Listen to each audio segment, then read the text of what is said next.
जब शाम हुई तो राजा विक्रमादित्य ने रंगशाला में एक उत्सव करवाया, जिसमें एक से बढ़कर एक सुंदर नर्तकी को बुलाया और उस नवयुवक से बोले, यहाँ एक से बढ़कर एक सुंदर नर्तकी है, तुम इनमें जिस भी नर्तकी के ऊपर हाथ रखोगे वही तुम्हारी हो जाएगी। बस राजकुमारी वैजयंती का ख्याल अपने दिल से निकाल दो।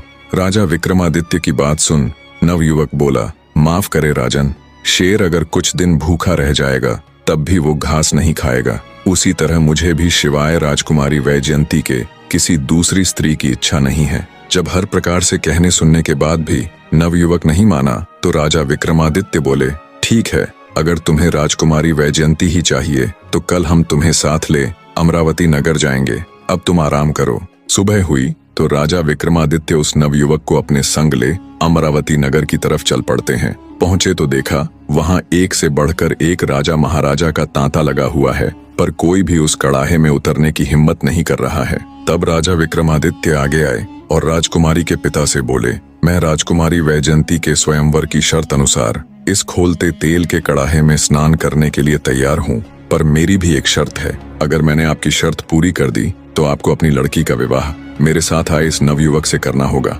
विक्रमादित्य की बात से राजा तुरंत सहमत हो गया। राजकुमारी वैजयंती भी बड़ी दिलचस्पी के साथ ये सारा माजरा देख रही थी। दरअसल वो बेचारी भी अपने क्रूर पिता की इस नामुमकिन सी स्वयंवर शर्त से बहुत परेशान थी। उसे तो लग रहा था कि वो आजीवन कुंवारी ही रह जाएगी। वहां मौजूद सभी राजा महाराजा दम साधे इस मंजर को देखने के लिए उतावले हो रहे थे।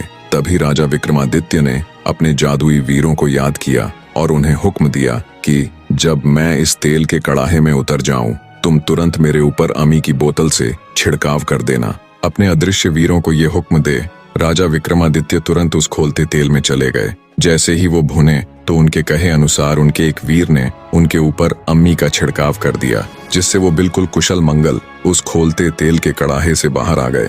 खोलते तेल के कड़ाहे में से जब राजा विक्रमादित्य जिंदा और बिल्कुल सही सलामत बाहर आए तो हर कोई हैरान था। पूरे राज दरबार में तालियों की गड़गड़ाहट थी। राजकुमारी वैजयंती की खुशी का कोई ठिकाना नहीं था कि आखिरकार कोई तो ऐसा आया जिसने उसके स्वयंवर की शर्त को पूरा किया।